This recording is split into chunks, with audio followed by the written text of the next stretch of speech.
এটা হচ্ছে আমাদের রুশ, এটা হচ্ছে আমার রুশ পাপা, ওদের সব থেকে বদমাস। ওকে যখন ওপরে যাবি, চ চ চ চ বাইরে যাব, বাইরে চলো, বাইরে যাব, চলো বাইরে।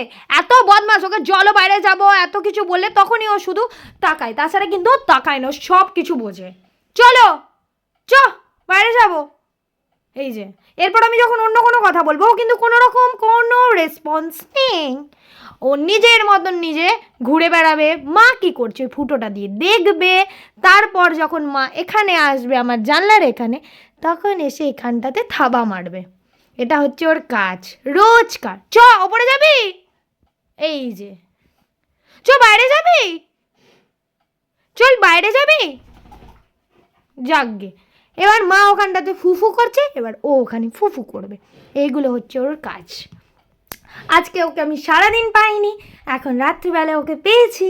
এখন ওর সাথে রাত্রিবেলায় আমি কি করব, কিছু করার নেই। ওর এখানে বিছানা হয়ে গেছে, ও বিছানাতে আমার ঘুমোতে আসে না, ওকে বিছানায় তুলে খুব জোরে জোরে চিল্লাতে থাকে, ওই জন্য ওকে আজকে ঘর থেকে বের করে দেবো।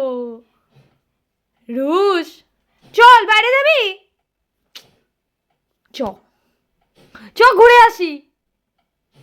কত আগ্রহ দেখো, এই চ কথাটাকে খুব ভালো করে বোঝে, কিন্তু চ কথাটাকে ওরমভাবে বললেই ও বোঝে। চ ঘুরে আসি, না না তোমাকে নিয়ে যাওয়া হবে, কিন্তু এখন না, এত শীতের না, তোমাকে সকালবেলা নিয়ে যাওয়া হবে।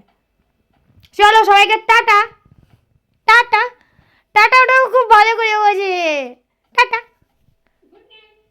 ওই দেখ মা বললো গুড নাইট।